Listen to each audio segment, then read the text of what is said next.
महत्वपूर्ण समिति के बारे में जानकारी आप लोगों के सामने साझा करेंगे। संसद की एक महत्वपूर्ण समिति है लोक लेखा समिति।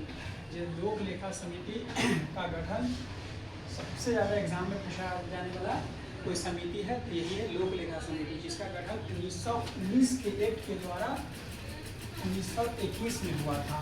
इस प्रकार हम कह सकते हैं कि सबसे पुरानी समिति है। एग्जाम में ये भी बहुत ज़्यादा पूछा जाता है कि सबसे पुरानी संसदीय समिति कौन है, तो लोक लेखा समिति है। इसका प्रकृति क्या है? वित्तीय प्रकृति है, वित्तीय खर्चा को जांच करता है। इसका अध्यक्ष हमेशा कौन होता है? विपक्षी दल से होता है। आप प्रश्न उठता है कि विपक्षी दल से ही क्यों होता है? क्योंकि इस समिति के द्वारा वर्तमान सरकार के द्वारा किए गए खर्च का रिपोर्ट के जांच करता है CAG। उस CAG के रिपोर्ट के जांच करता है लोक लेखा समिति। इसीलिए इसका अध्यक्ष हमेशा किससे होता है? विपक्षी दल से। कुल मिलाकर के सत्ताधारी के द्वारा किए गए खर्च का जांच करता है CAG और CAG के रिपोर्ट के जांच करता है भारत के लोक लेखा समिति। इसीलिए इसका अध्यक्ष हमेशा विपक्षी दल से 1967 से चुनने जाने लगा। और इसका प्रथम अध्यक्ष बहुत दिव्या क्वेश्चन है जो पूछा जाता है एग्जाम में, सन्मुख सेट्टी थे।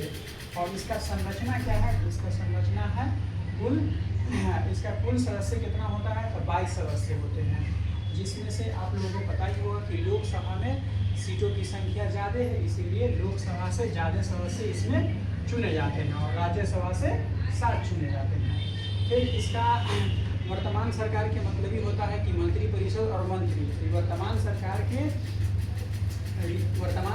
किए गए द्वारा किए गए व्यय के जांच करता है, इसीलिए इसका सदस्य मंत्री नहीं होता है। और अध्यक्ष की नियुक्ति कौन करता है? तो पीठासीन अधिकारी करता है। संसद के अंदर जो भी नियुक्तियां होती है, जो भी समिति की नियुक्ति होती है, वो सभी नियुक्तियां लोकसभा के पीठासीन अधिकारी के द्वारा ही किया जाता है।